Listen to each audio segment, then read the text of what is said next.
Hello, and welcome to the Oregon Files podcast. First, our disclaimer. We are novice podcasters simply for entertainment and knowledge. If we misquote or offended, it was not on purpose to do so. And I'm really going to hit that fact home today because we're going to talk about Colts. We are recording from my attic again, which is like a spare bedroom. So you may hear kids, dogs, neighbors, what have you. I apologize for that. I try to edit it out, but sometimes it makes it the podcast. Thank you and enjoy. And here is my co-host, Elliot Bowman.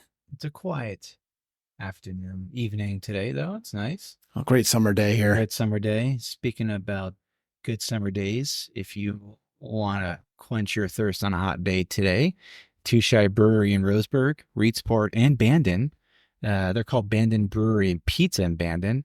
Head on over to any of those locations and get a bite to eat, something to drink. They're all family friendly. You can bring the dogs and the kids. Here in Roseburg, they are located on 1308 Northwest Park Street. You can also give them a call at 541-236-2055. And honestly, the best spot to check out what they have going on is on their Instagram page. They have an Instagram for Bandon Brewery and Pizza, and then they have one separate for Two Shy, Roseburg, and Reedsport. So good information on what they have going on, and we thank them for their continued sponsor and support. Very nice. Another great summer spot to hit is Video Games Plus and Level Up Frozen Yogurt. They are open 7 days a week off Stevens and Roseburg, Oregon. The Level Up Frozen Yogurt part has new flavors every month. Some are dairy-free and over 50 toppings, including fresh fruit. They have a great video game selection on the Video Games Plus side. They got disc golf, they got shirts, they got board games, pinball machines. It's just a cool place to hang out and buy stuff. So there you go. Level Up Frozen Yogurt, Video Games Plus. Boom. And I like that they recently did a voting on favorite on like new new flavors for the frozen yogurt. And I think the pineapple one. Yeah, I think the pineapple one. Pineapple and another one. They have new pinball machines too now. Oh man, they got some nice pinball machines. Yeah. Golf stuff. We thank our good friend Kyle from there. We also shout out to Jake Trantner? Spider King Studios for joining us last episode. We really appreciate him spending a day with us talking about everything he's got going on. They're putting out some really cool content. You can go check out their Facebook page and SpiderKingStudio.com. If you haven't listened to that episode, please do. If this is your first time listening to us, we appreciate you stopping on by. If you've been with us the whole time, we thank you for your dedicated support. If you ever want to listen to the show or want to tell friends and family how to, you can go on YouTube, anywhere you get your podcast, Instagram, on our website, which is www.theoregonfilespodcast.com. There's more ways than one to support our show. On the Instagram page, there's a support little link that goes to buy me a coffee, which you can just donate a few bucks if you want. And then on the website, you can get a hoodie, a t-shirt, or a mug.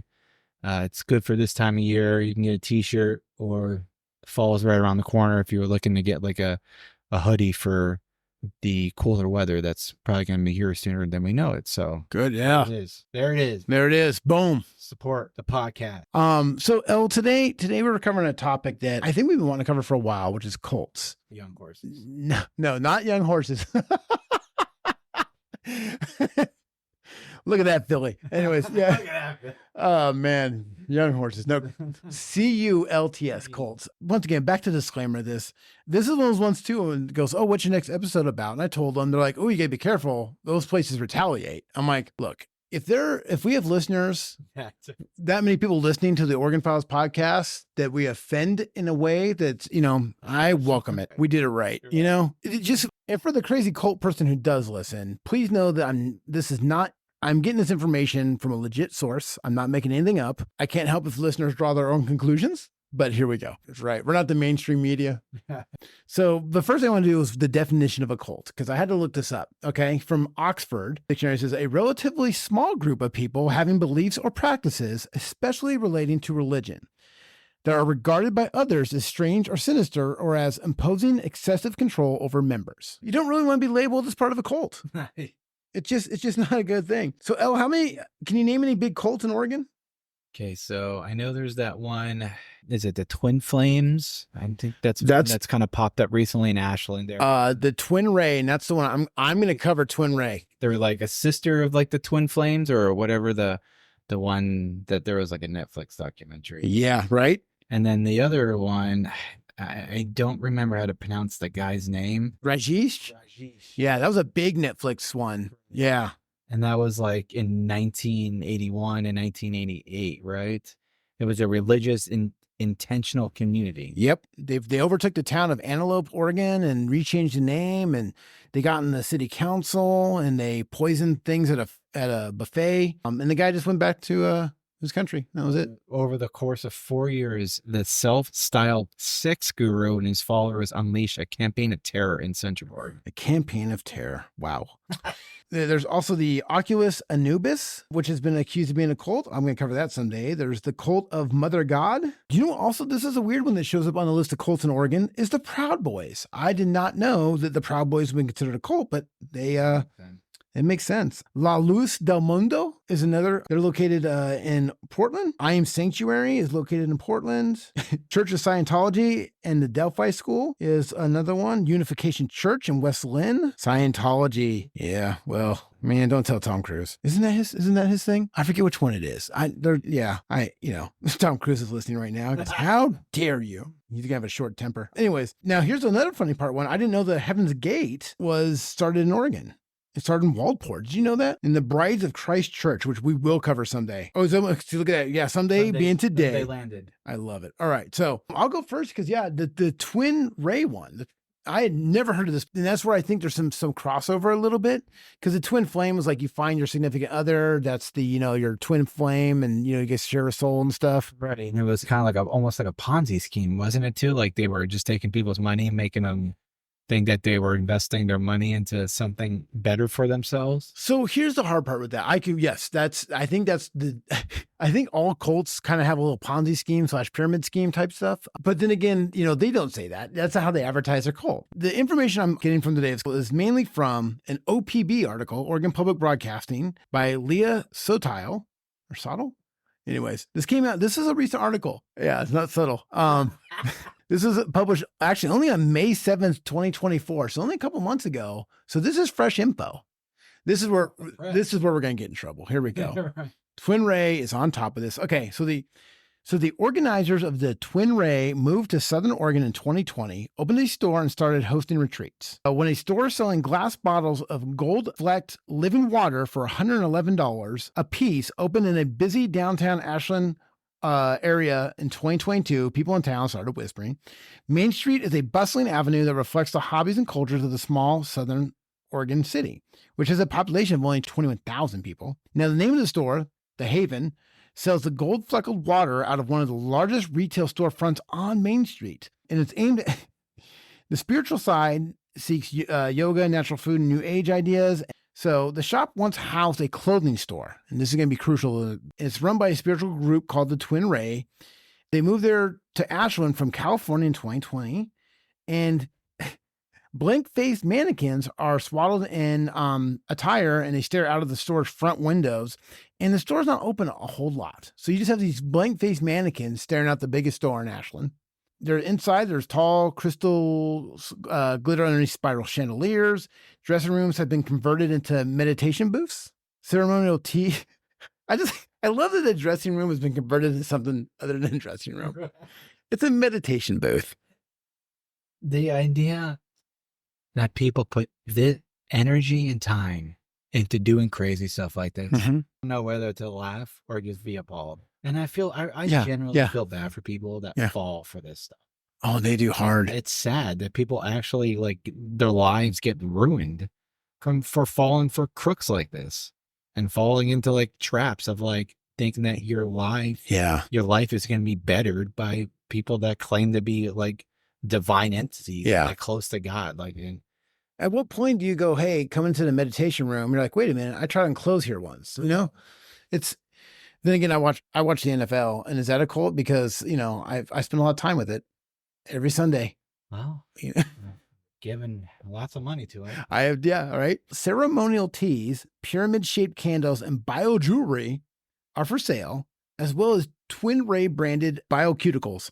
I don't know what a biocuticle is, but I don't know if it's edible or not. How does the town not like get their pitchforks raised and be like, get out of here? With names like Immortal Monatomic, Poseidon's Power, and Mermaid Magic, the packages of ingestible supplements are supposed to have a myriad of health benefits, including preventing and treating cancer. I love these people found the way to prevent cancer and treat it. That's nice. Your 65-year-old woman spent $500,000 on the group, including a $25,000 for a 1 ounce bottle of an elixir. Yeah. She was dying of pancreatic cancer, and the leaders told her she got cancer because of spending less time with them. So what a sales pitch. Spend $500,000 Yeah. on an ounce of this elixir, and it will. But did it cure her or not? See, Probably not. It would be funny if it would be like, wait a minute, we need the other side of the article. Now, here's the weird part. You talk about the leaders, right? The Twin Rays leaders are hard to miss when they appear in the store or around town. A white man and woman who wear long white robes and headscarves. Now, he changed his name to Akasha Sanada and sometimes goes by Sanadali. I am so sorry to those people. I butchered your names, whichever one you want to go by. She changed her name to Manada Mayata Shinakanawa. I've offended myself. I am so sorry. She also goes by Shinika Ma. So we're going to call her Ma. So I am upset. This is what gets us canceled.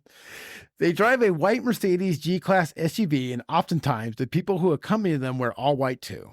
The store is often closed for months at a time. That's the part that gets me, is you're closed for months at a time. If someone needs cancer stuff, I don't know. And the mannequins in the window. Just general stuff at your store. How do you stay operating when you're...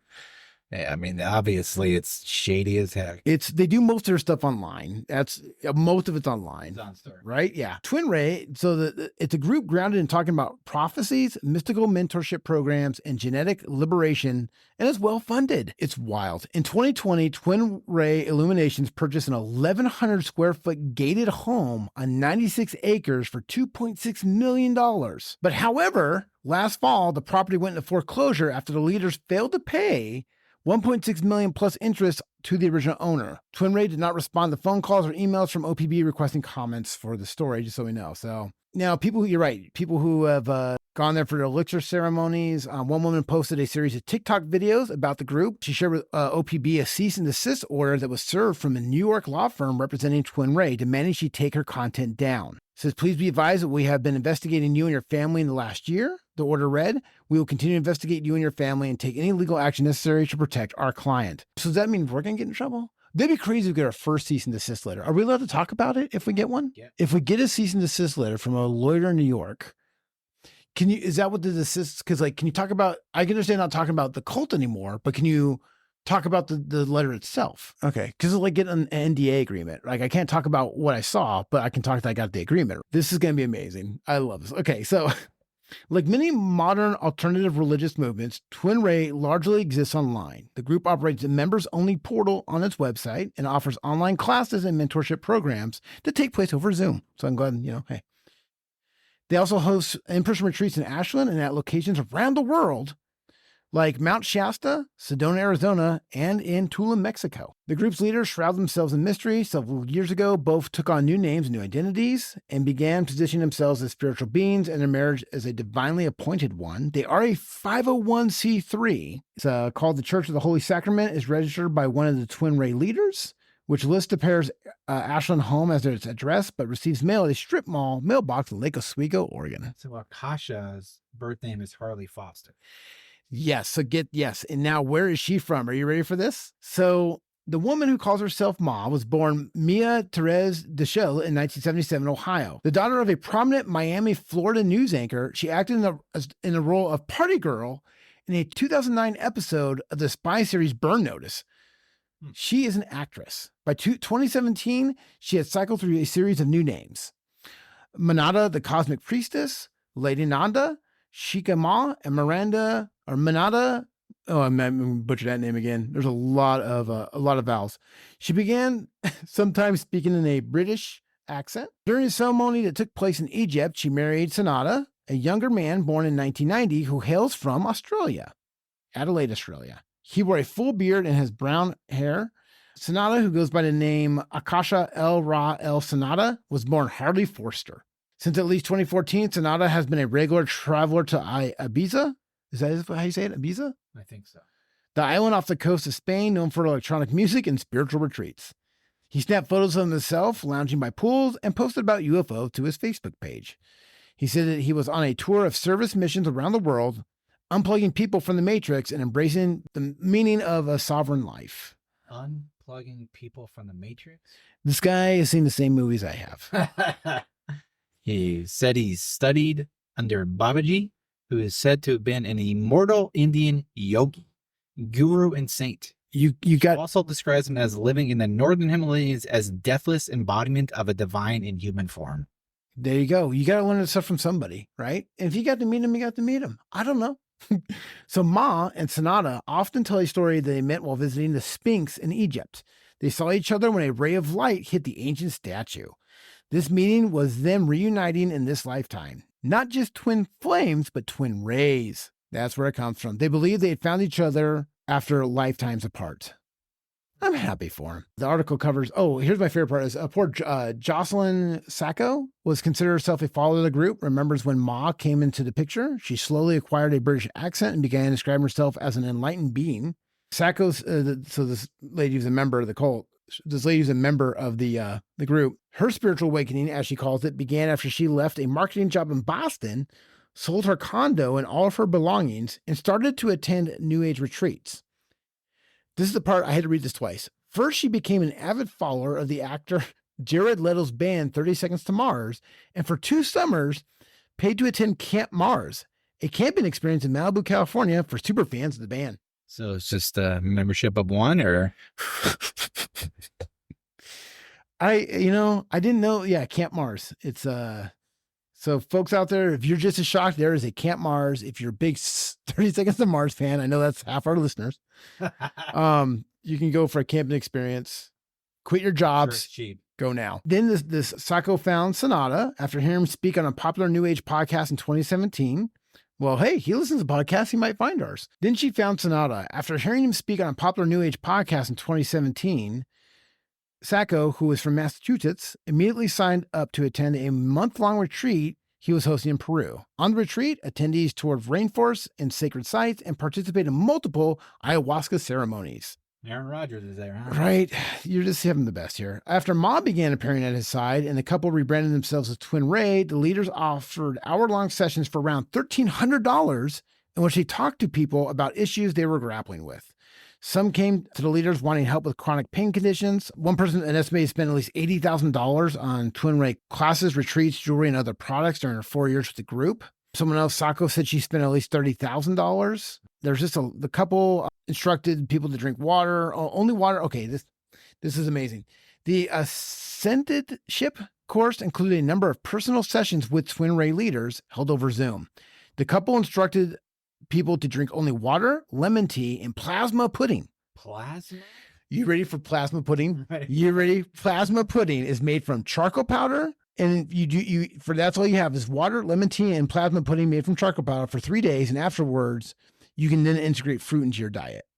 Well, that's nice. But the thing is, integrate fruit in your diet after you have right? plasma pudding. The thing is with the charcoal thing is funny because I know charcoal is used to detox. Right. Right. And that's what they had. Do you ever remember those old masks, like gas masks? And it had a little weird nose thing at the end. It was charcoal loaves in there. Could help you breathe out, So, And they say Twin Ray site says they operate a global academy with advanced technology and mastery in genetic liberation, a monthly miracle mentorship group, one-on-one guidance programs, and what they describe as powerful healing certifications, offering meaningful livelihoods and turning seekers into seers. hey, I'm sold. right? Twin Ray also offered golden elixir ceremonies at the retreat and in their Ashland home. The group described the elixirs administered at the event as ancient formulas that opened up the channels for greater expression of the eternal life and the most profound and celestial substance that is available in our modern times. Someone said that it was mainly just honey mixed with apple cider vinegar. Sako and Saria, two of the members, both attended a retreat in September 2021 at the Twin Ray Mansion in Ashland with about 60 other people. By then, the leaders were saying they were actually the reincarnation of Jesus and Mary Magdalene. You know, you get to that point in any type of spiritual religion where you are reincarnated from somebody. Right You there. got it, right? You can't be anyone else. I mean, you can't say I'm like Noah and They Rachel. everything's white and gold. Everything's beautiful. There's giant crystals in their house and paintings and gourmet food. Outside in the sprawling gardens, the Twin Ray leaders claim to have unearthed ancient jewels. The attendees were told to follow strict rules during the retreat. Women were told not to expose their shoulders. No one could take photos, and they couldn't hug. So it's not really wow. Yeah, geez. Usually cults are all about that. Right. Right? You got it. Yeah, it makes sense, right? It was COVID times. So more from that Sarah E. Yeah. Ashland.news that the Twin Ray couple's closest devotees are instructed to listen to them in all facets of their lives without questions or doubts.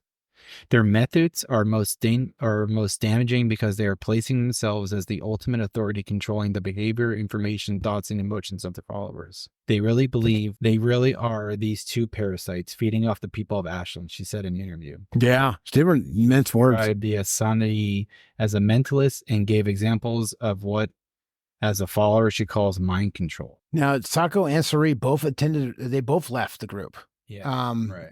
Yes, I did get that. I love that there's this other little tidbit here. Sometimes workshops were marathon-like sessions with Sanada lecturing for hours.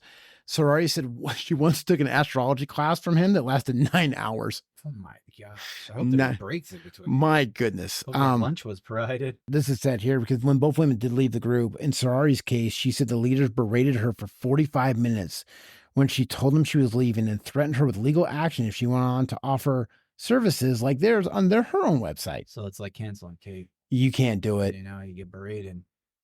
Speaking of which, when I finally cut the cord, this little segue here, DirecTV is the most jilted ex-girlfriend.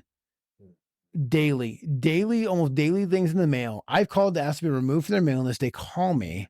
Emails, phone calls, letters in the mail, drive by my house. DirecTV, man. I hope you're listening. You're welcome to sponsor too, DirecTV. Right? Yeah. At that point, I'll pitch you all day. Let's see here. The other people, so that's the thing is who runs the store. They make the people in the cult run the store. For those who can't afford the retreats, the leaders also have team members who work at the Haven, attended them at their home. Team members answer emails, arrange retreats, and make sure to always have a camera trained on the Twin Ray leaders, she said. There's a lot of concern with, I guess, some of the concoction drinks, that kind of stuff, because there's a lot of ayahuasca and that kind of things. So that's what a lot of people are getting like, oh man, this can make you sick. So there's concern about what drinks they're drinking there and if it could be hazardous. The other weird part was in the article was just kind of the concern from downtown. So near the Haven, one Ashland business owner who asked OPB to withhold their name said, brings armored cars come to the Haven twice per month, departing with bags from the store. Why do they need brinks? It's just odd, they said. The store doesn't appear to have that many customers and sometimes closed for weeks at a time. There's no proof that the Haven is causing harm. It's Twin Ray secrecy and lack of transparency around the leaders' identities and business practices that seem to unsettle the people of Ashland, Oregon. So this place is still up and running, and I hope I'm not cursed. You brought it up. I did. And just for our listeners, my name is... Yeah. Right. Real name is Jose. Yeah. Jose Alvarez Garcia Arnado. All right. That was my cult. That's a lot. And there's so much out there. Even Mark and I probably didn't cover all of it. So you can form your own opinion about it. Yeah. You can go out there and do your own research. Mark and I are just giving you a high level overview of what we're finding out there. So the original article I found was like 18 pages. I edited it down to 7. Yeah. There's a whole segue about shell companies and that kind of stuff. I just didn't want to get into because I want to avoid some of the speculation. The part that gets me is the fact that she was an actress that was on Burn Notice as Party Girl. And now she's like leading a cult. And hey, and it's just crazy that's the route people's lives. They've convinced themselves enough. That's what they are. Yeah. And now they're trying to convince other people. But now it makes me want to start my own, awakening. I'm not going to call it a cult, but I'll call it something fun, Awakening Bonanza. I love it. All right. What cult did you bring? I found about the bride's of Christ, and the gentleman that ran it or created it or started it, it was in 1903, and a 33-year-old German immigrant and former Salvation Army captain. Not really sure what a former Salvation Army captain There's did or does. okay, wait a minute. If there's still I didn't realize there was a real Salvation Army. I thought that was just a a store. little more. Wow. Yeah, And he's a Salvation. captain? That just means he was the guy who ran the registers. He was the guy, the key holder. Anyways. Could have been. His name was Franz Edmund Crefeld. He was commonly known as Edmund Crefeld, and Okay. he went by pseudonym Joseph. You know, Yeah, I just pick your own names, Sure. people. was a German American. He was a religious leader who founded a movement. It was in Corvallis, Oregon, that became locally known as the Holy Rollers. So I actually looked up a little more on the Holy The Holy what Rollers. that means. So What's holy roller, holy jumper, are terms originated in the 19th century, and it's used to refer to some Protestant Christian churchgoers in the Wesleyan holiness movement, such as Free Methodists and Wesleyan Methodists. The term describes dancing, shaking, or boisterous movements by church attendees who perceive themselves as being under the influence of the Holy Spirit. Those Holy Spirits, jump, driving whale. Mm-hmm. Holy rolling is sometimes used derisively by those outside these denominations, as if to describe people literally rolling on the floor in an uncontrolled manner. Those within related to Wesleyan traditions have reclaimed the term as a badge of honor. Occasionally, Wow. have referred to as followers as the Pokewee Gospel or members of the Lightning Bug Church. How fun. All right. Wow. So the movement, mainly popular among women and widely regarded as a cult. Crefeld, who believed himself the second coming of Jesus. I just was reading that. So this is the second time. Once again, we're not trying to make you draw conclusions, but this is the second cult, quote unquote cult, where someone says, I'm the second coming of Jesus. There's a lot of second comings of Jesus. Have you noticed that? A lot of people are saying that. What about the first coming of Jesus? You know, You skip right over the first one. maybe we should be waiting for the third now. Right. So he believed himself the second coming of Jesus and had a number of run-ins with authorities and the local citizens over the next several years after he started the cult.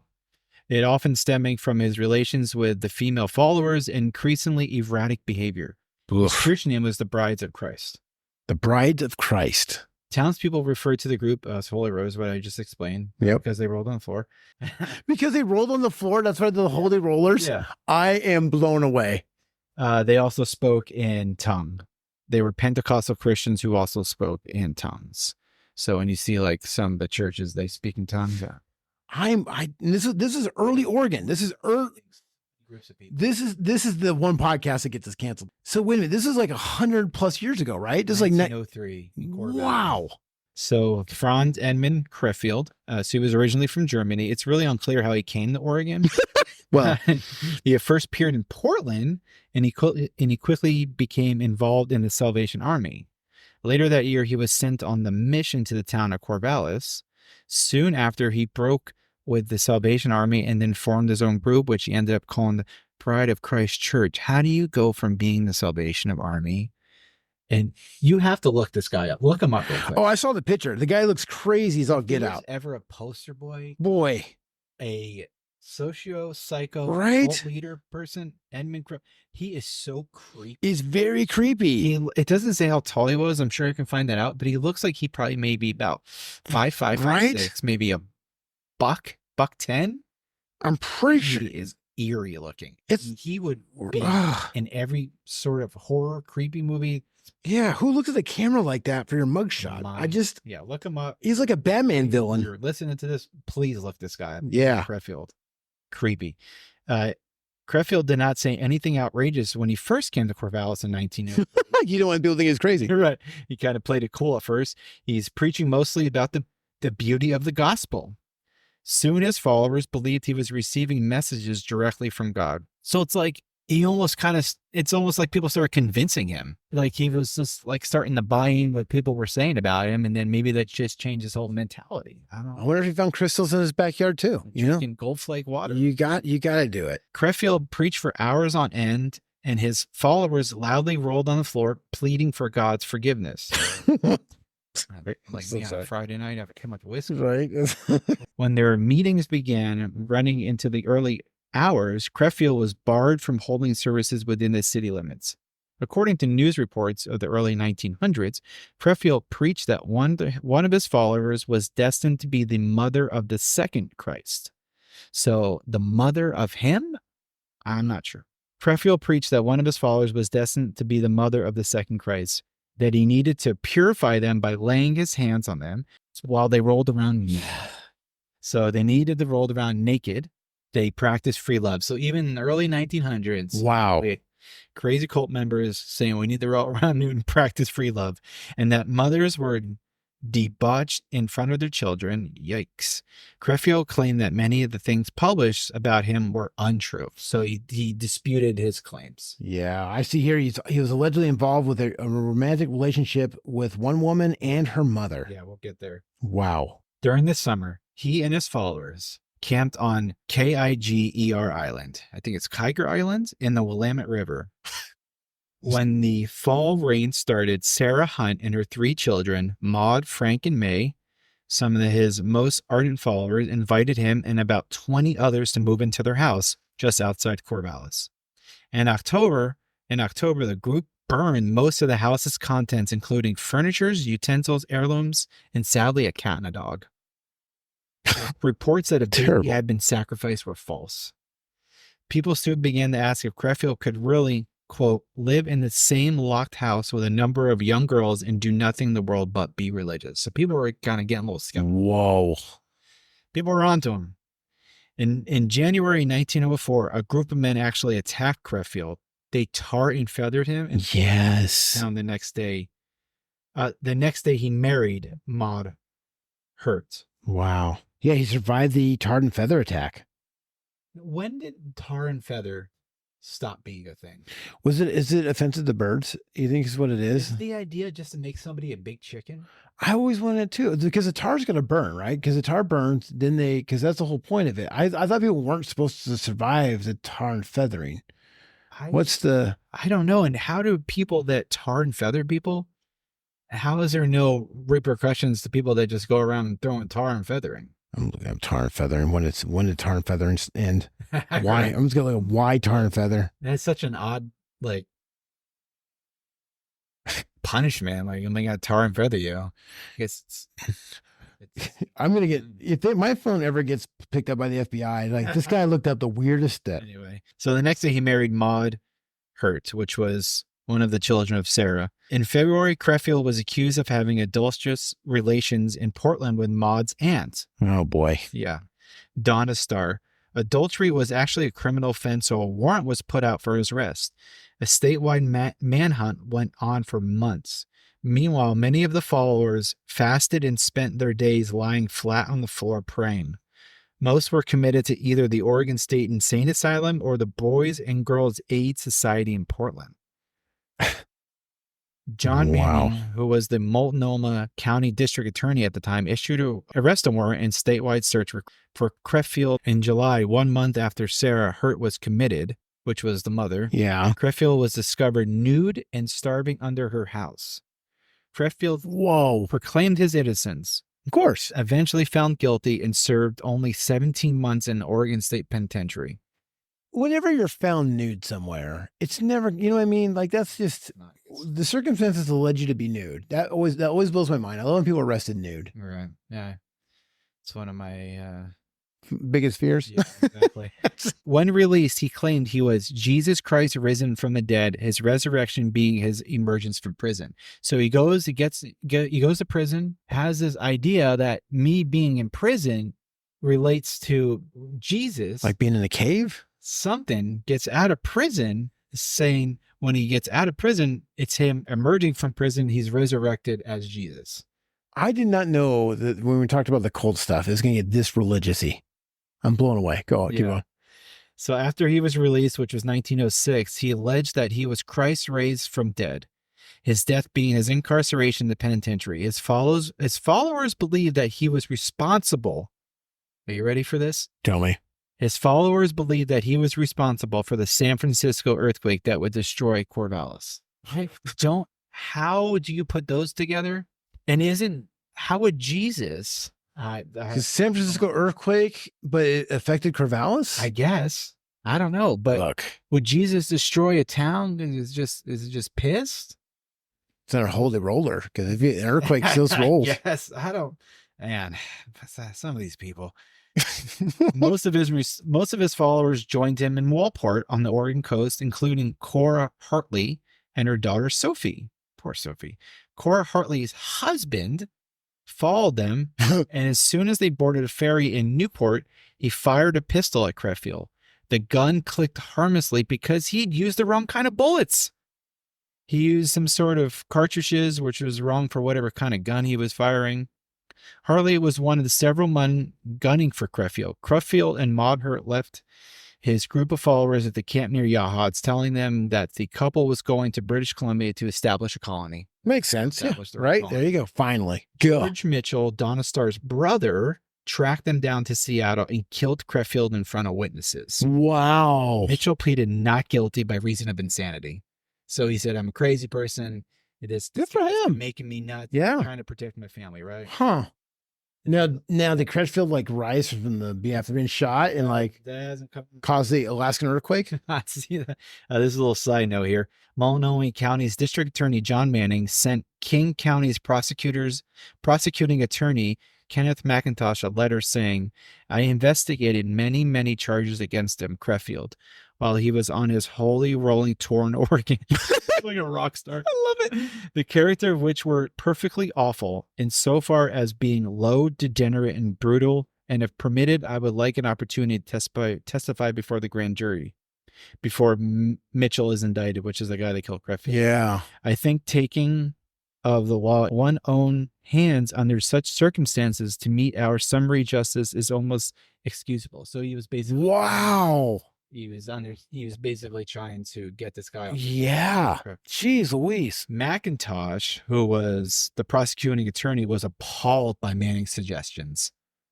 So he was appalled by the district attorney's suggestion saying this guy should not be prosecuted for claiming. Yeah, because of how bad that guy was Right. after his investigation. That's wild. O.V. Hurt, Crefeld's father-in-law, hired one of the best law firms in Seattle to Oh, defend my George.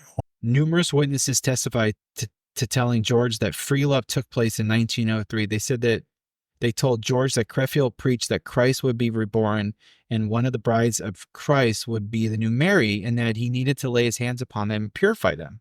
They said, What a pickup line. right. They said they told George that mothers were debauched in front of their daughters, including Sarah and her 16-year-old daughter, May. They said that they told George that finally Crefeld announced that the new Mary and Esther Mitchell, the then 16-year-old sister of George. Many believe that much of the testimony was perjury, a tactic to avoid hearsay. George was found not guilty by reason of insanity and released. Yeah. Good old George. Right. As George Mitchell boarded a train to Portland, Esther killed him using a pistol she had purchased with their witness fees. They purchased from their witness fees. They got fees Being a from witness. the court being Yeah. a witness. They purchased the gun and then killed George, who was the husband of one of the wives. Wow. Right? Did not see that coming. O.V., which is the Wow. father-in-law, was devastated, but he still loved his daughter, so he hired the same lawyers who had defended George to defend her because the case went to trial. Maud, who was one of the daughters, died by suicide. Esther, one of the other daughters, was found not guilty by reason of insanity and committed to Western State Hospital and Asylum in Steilacoom, Washington. Esther was released from the asylum in 1909. She committed suicide herself in 1914. If you kill that's the craziest.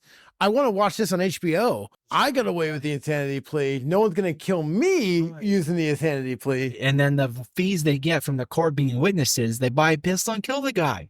I don't understand this planet anymore. No social media, Right? no nighttime news. You find It's all word of mouth or newspapers. word of mouth, bits and pieces in newspapers. Wow. I love this guy's pickup line was, look, you're not going to believe this. Right. I can make the new Mary. Right. You just got to let me touch you and your whole family that's female. Goes to prison.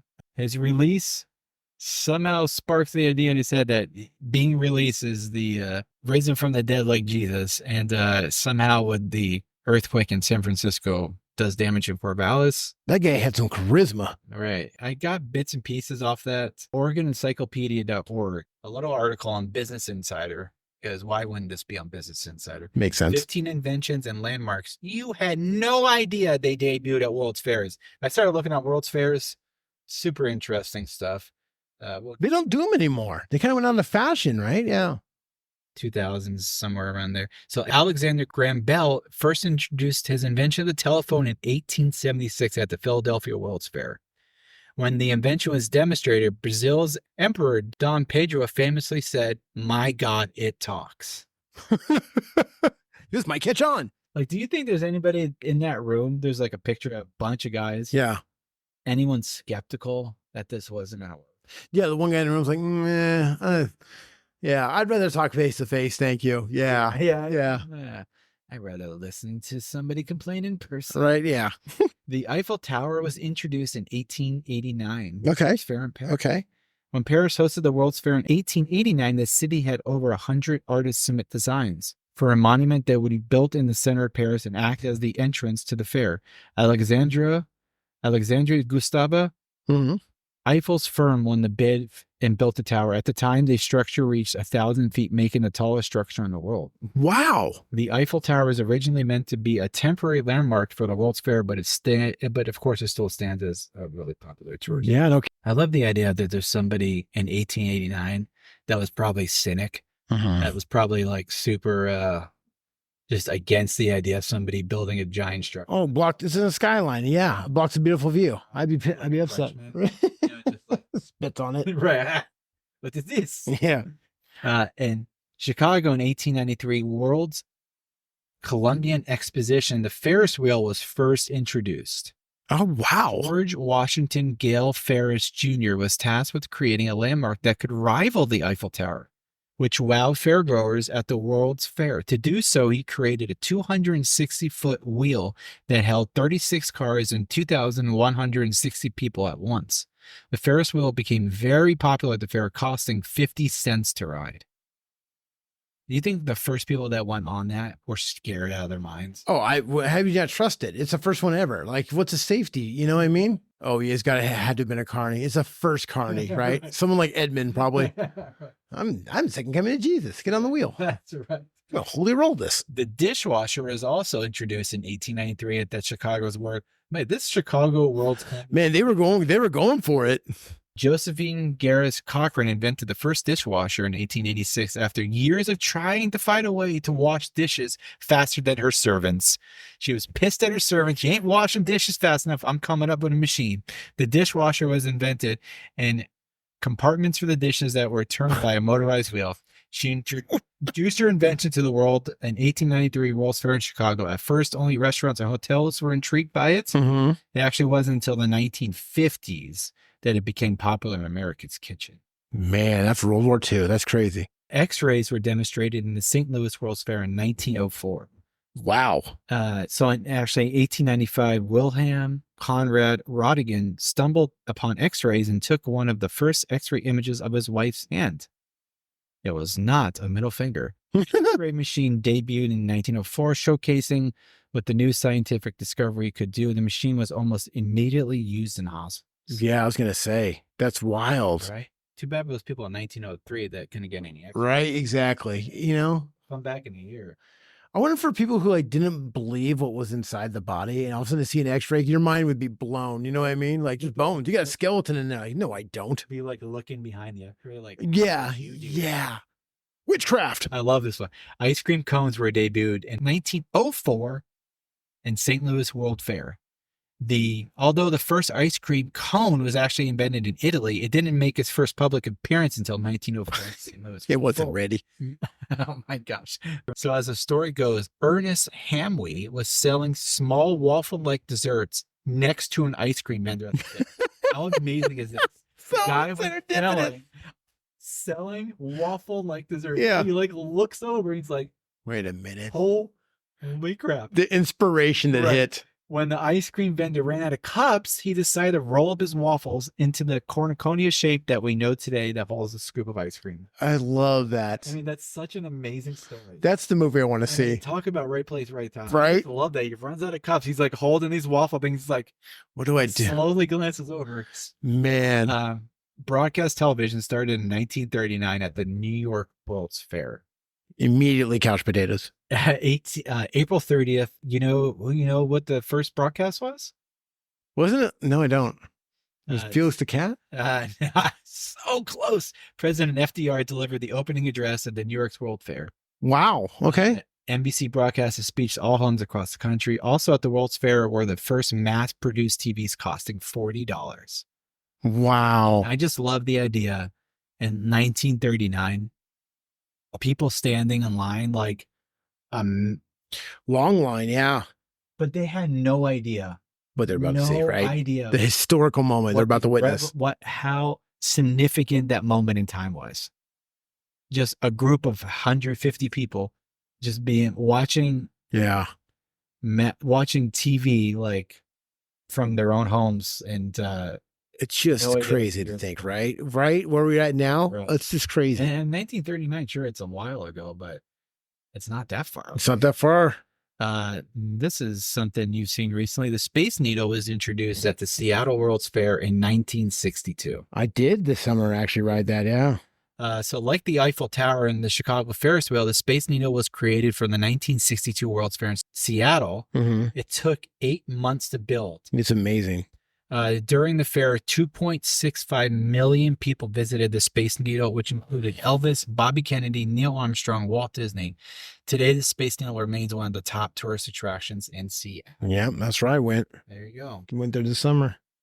1964 World's Fair, the first color television. Again. Ooh, and then I get the colored one. Yeah. Yeah. Yeah. So RCA debuted the first color television at the New York World Fair. Inside the RCA Pavilion, fairgoers are able to see themselves on the screen in color. Wow. Color television set broadcast celebrity interviews and show. I mean, again. Once again, mind blown, right? Yeah. Would you be skeptical at first? Like, this won't last. Right? Yeah. All these machines, are they going to be ruining the households? It's crazy. Go back in time, Hear the complaints. This one was kind of wild. The first video calling machine debuted in 1964 New York's World Fair. Video calling machine?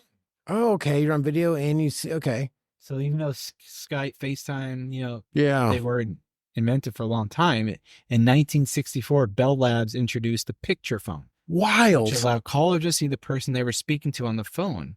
Fairgoers had the chance to step into individual booths and chat with people across the country at Disneyland. Wild. Right? How would that work? The transmission of it is not, I can't even Right. That's crazy. 1964 World's Fair, the Ford Mustang debuted in New York. Oh, there you go. About 22,000 Mustangs sold immediately. It probably became famous for its long hood, shorter trunks. It became a cultural phenomenon. Yeah. Newsweek magazine. The world's first touchscreen was actually introduced in Knoxville World's Fair. 1982, Samuel Hearst created a transparent screen that would react and change as people pressed their fingers against it. His touchscreen debuted at the 1982 World's Fair. The touchscreen is now used on. Everything. Yeah. This. Yeah. But the real showstopper, it says, was Cherry Coke, debuted in 1982. Diabetes. They actually released it nationwide in 85. Wow. This one was interesting. The first hydrogen-powered car was introduced in 2001 at Hanover's World's Fair. Uh-huh. I remember the hydrogen car was a big deal because it was supposed to replace, and then all of a sudden it got, It would be the first automobile manufacturer in the world to offer serious production by hydrogen. I drive my car that's operating. Like, that brought down the blimps, Oh, right. That was it. That's amazing. It's actually really interesting. I wish we still did world fairs. Yeah. That's wild. Now we just got good old county fairs. Yep. There's not much new coming out unless it's deep fried something. That's right. All right. Some dad jokes. Should we do 2 questions in dad jokes? Sure. All right. So 2 questions today. We'll go with the first one so we'll keep the summer theme going is, any highlights of the summer so far? Highlights this summer would probably be San Antonio seeing Hannah graduate from the Air Force. That's probably That's pretty good. Yeah. That's pretty good. Going to Texas for the first time, Yeah. as hot as it was still nice. It was still kind of cool to go to a state I haven't been before. So. That's good. That's good. Seattle's nice. My highlight of the summer is just being awkward, and that's how day. normal day. And then NFL season is 34 days away. Something like that. I haven't been counting. 34, 35 days away. Yes. So before we get to NFL season, bold predictions. Are you ready for this? I will right at the gate. Kansas City will three-peat. They'll be Against who? I'm not bold enough to make that claim. Okay. I will say they will three-peat. I think who they will beat will be a surprise. I think it's going to be some team that really has reinvented themselves. Yeah. And then my other bold prediction is that I think we're going to see somebody who really raise themselves from the from the ashes. Like I want to see like Aaron Rodgers having a remarkable season, or somehow Russell Wilson, come from behind. Kind of been written off. Yeah, somebody's written off. I want to see them make a comeback. Those are my two bold predictions. There you go. How about you? Those are good. I think this is the year we see the Detroit Lions in the Super Bowl. Okay. I'm not a Lion fan, so I don't care if they make. You're not lying. Is that what you just said? Lion. It's hard to go against the Kansas City Chiefs. So I think Lions against the Chiefs, Super Bowl. Don't remember what number it is, but I think that's. We'll look back on this. We'll look back on this come February. Man, Chiefs versus Lions. I think it's a good, because the Lions have been getting better and better last couple seasons. Right, and they're building a good team to the draft. Right. See, I wouldn't be surprised if they're in the Super Bowl. I love it. I think it's a great. Yeah, I don't think you're wrong. Is it? Jokes. Oh, our favorite. What did Beethoven become after he died? I don't know. A decomposer. I love it. That's pretty good. These Decomposer. A bossy man goes into a bar. He orders everyone around. Okay. A furniture store keeps calling me. All he wanted was one night stand. Wow. Sorry. I never wanted to believe my dad was stealing from his job as a road worker, but when I got home, all the signs were there. I approve. I got better ones here.